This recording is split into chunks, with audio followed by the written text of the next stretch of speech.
then it might encourage more people to vote. But one thing that I always think about with respect to elections is that everything is affected by government. I mean, if you think about it, when you get up in the morning and you turn on the lights, well, PICO is government. And there's heat in your house. Well, PGW is government. And you go and you turn on the water so you can wash your face. Well, the water department is government, And then you walk out your house that you paid property taxes for, and you go onto the street, and the streets are plowed and paved and all that by government, and you go to the stoplight and that's changed by government. Every single thing that we do there's some connection with government there. So it is essential that we be connected with government so that we have a say about the things that affect us. I think it's just that simple. Yeah. Excuse me. Yeah.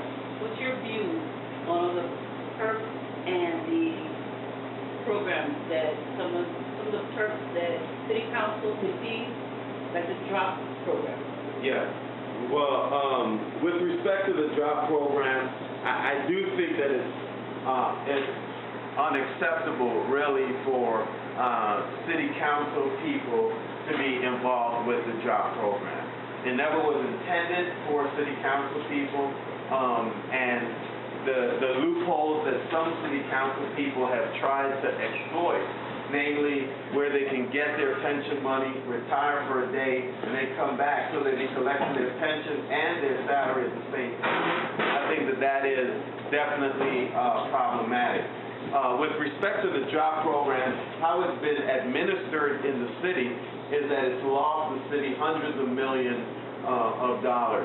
I think that the DROP program could be restructured in such a way that it's revenue neutral, meaning that the people who it was originally intended for, they can benefit from the benefits of the program without losing the city money.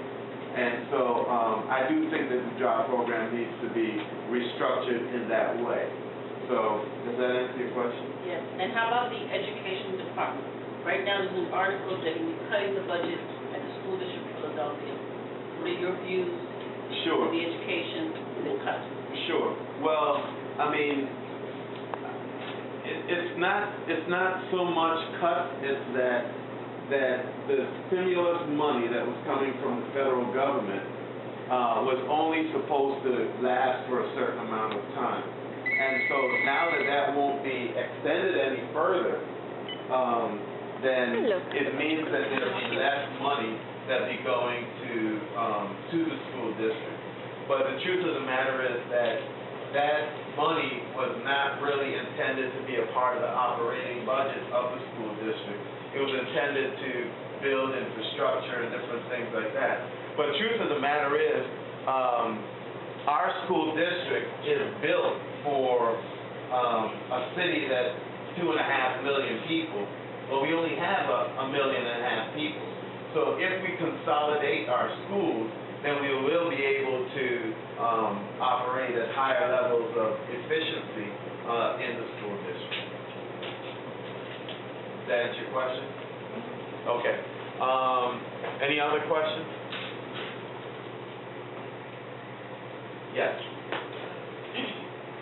I think what disturbs me about, well, I know, this is what disturbs me about it. I'm a therapist, and I work with a lot of people who are really trying to get their life in order. And what disturbs me is when I've had experiences with clients of mine being incarcerated for 5 and 10 days. For an example, I just have one client. This man was incarcerated for 10 days, but he was rushed to the hospital. So he was in the hospital for 10 days. So when he got out, the warrant unit was at his house. And lock him up. Doctors, nurses, and all. And he still had to be incarcerated. Was They incarcerated? claimed that he violated his parole. I But the see. man was sick. Oh, right. You know, what was he supposed to do? Yeah. You know, I've had experience with clients who children were rushed to the hospital, and then when they got to the hospital, by the time they got back, warrant unit was there, violated parole. Yeah. You weren't supposed to go to the hospital, Right. but that's your child. Right. You know, so I guess what disturbs me the most is the fact that look all this wasted money Yeah. for 5 and 10 days Yeah. when these are legit reasons Sure. and these people have doctor's papers Sure. and it's still lock them. Now this same man comes back out, Yeah. how's he gonna feel? Sure. Well, I think that we have to use common sense with respect to the parole system. And I think what you've identified are times where the strict letter of the law and not common sense has been used.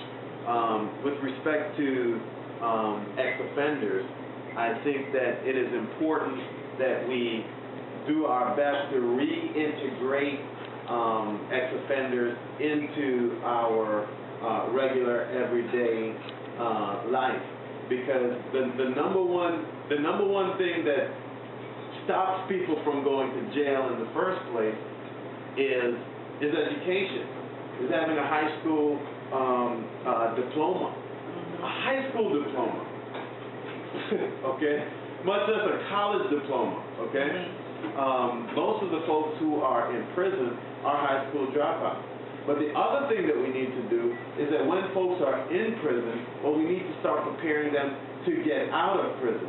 Okay, and when they get out of prison, we need to make sure that the number one thing that stops an ex-offender from going back and reoffending is a job. Right? So we need to make sure that we clear those pathways to help people to have